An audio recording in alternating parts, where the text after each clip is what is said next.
menjaga keharmonisan rumah tangga. Assalamualaikum warahmatullahi wabarakatuh. Bapak Ibu, saudara-saudara sekalian yang dimuliakan oleh Allah, untuk menjaga keharmonisan rumah tangga, kita supaya mengingat dan flashback ke belakang, kembali mengingat apa tujuan kita saat akan berumah tangga. Karena memang tidak menutup kemungkinan setiap orang yang berumah tangga akan menjumpai beberapa hal-hal yang tidak menyenangkan, baik istri kepada suami ataupun suami kepada istri. Nah, ketika terjadi hal-hal yang tidak menyenangkan, untuk terus mempertahankan rumah tangganya, maka kita harus kembali ke belakang, mengingat apa tujuan kita saat berumah tangga. Nah, di sini saya bacakan ayat yang berkaitan dengan apa tujuan kita berumah tangga. A'udzu billahi minasyaitonir rajim. Bismillahirrahmanirrahim. Wa min ayatihi an khalaqa lakum min anfusikum azwajan litaskunu ilaiha wa ja'ala bainakum mawaddatan wa rahmah. Berfirman, sebagian dari ayat-ayatnya Allah, bahwasanya Allah menciptakan untuk kalian dari diri kalian pada beberapa istri. Jadi istri itu diciptakan oleh Allah dari diri kalian, maksudnya dari tulang rusuk kalian, yang tujuannya agar kalian tenang dengan adanya istri, dan Allah menjadikan di antara kalian suami dan istri pada cinta kasih dan rahmat. Berarti tujuan kita pada saat ingin berkeluarga adalah menjadikan ketenangan di dalam diri kita. Dan kenyataannya, Bapak Ibu dan saudara-saudari sekalian yang berbahagia, ketika kita sudah mempunyai pasangan hidup, itu menjadikan diri kita menjadi tenang. Yang biasanya ini yang sering dan terlihat jelas, yang biasanya sebelum menikah itu badannya kurus, begitu menikah ya badannya menjadi lebih berisi atau ya gemuk, contohnya itu. Dan masih banyak ketenangan-ketenangan yang lain yang bisa didapatkan dengan jalan menikah itu. Nah, kita harus betul-betul mengingat itu, bahwa tujuan kita mencari pasangan hidup adalah menjadikan diri kita tenang. Maka ketika ada hal-hal yang tidak menyenangkan, kita kembali ke sana, bahwa tujuan kita agar diri kita tenang, bukan justru sebaliknya. Kemudian juga dalam sebuah hadis dijelaskan, an Abi Hurairah qala Rasulullah sallallahu alaihi wasallam, salah satu haqqu 'alallahi aunuhum al-mujahidu fisabilillah wal mukatabul ladzi yuridul ada wa nakihul ladzi yuridul afaf.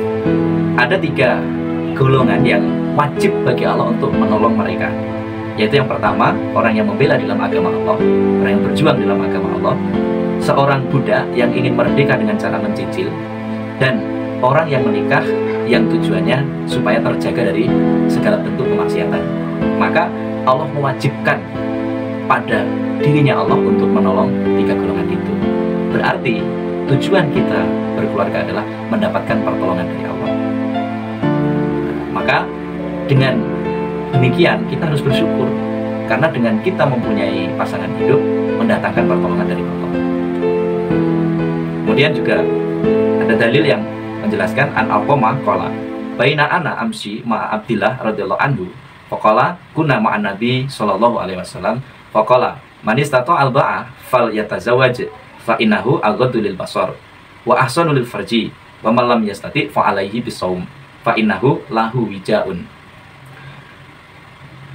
Pada saat itu Alqamah berkata, di saat saya sedang berjalan bersama Abdillah, Abdillah berkata, dulu saya bersama Nabi bersabda, barang siapa yang mampu untuk menikah ini dalam artian ya dia secara fisik sudah bisa bekerja, bisa memenuhi kebutuhan lahir maupun batin, maka hendaklah dia menikah.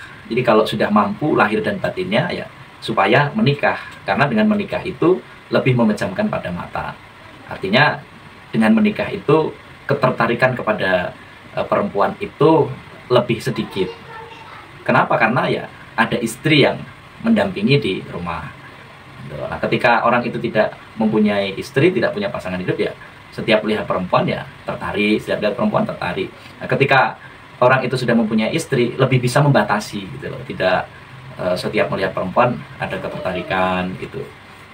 Dan lebih menjaga pada farji, lebih menjaga pada kemaluannya untuk tidak berbuat kemaksiatan atau tidak berbuat zina. Nah, barang siapa yang tidak mampu untuk menikah, artinya sebenarnya secara fisik ya sudah siap untuk menikah, tapi karena ada hal-hal yang menjadikan dia tidak menikah, apakah kuliah, apakah pekerjaan, apakah apapun itu yang akhirnya menjadikan dia tidak bisa menikah di saat itu, maka supaya mengerjakan puasa, karena puasa itu lebih menjaga pada kemaluan, menjaga pada farji. Nah, berarti tujuan menikah itu agar dirinya terjaga dari segala bentuk kemaksiatan. Nah, kita harus ingat itu, sehingga dengan mengingat itu semua, insya Allah permasalahan-permasalahan yang ada dalam keluarga itu bisa diantisipasi dengan baik dan atau dengan bijak. Tadi yaitu tujuan kita menikah yang pertama adalah menjadikan ketenangan jiwa, yang kedua adalah menimbulkan kasih sayang, mawaddah, kemudian rohmah, rasa cinta, yang keempat adalah mendapatkan pertolongan dari Allah, yang kelima akan terjaga dari segala bentuk kemaksiatan. Alhamdulillah, jazakumullah khairan, semoga bermanfaat. Assalamualaikum warahmatullahi wabarakatuh.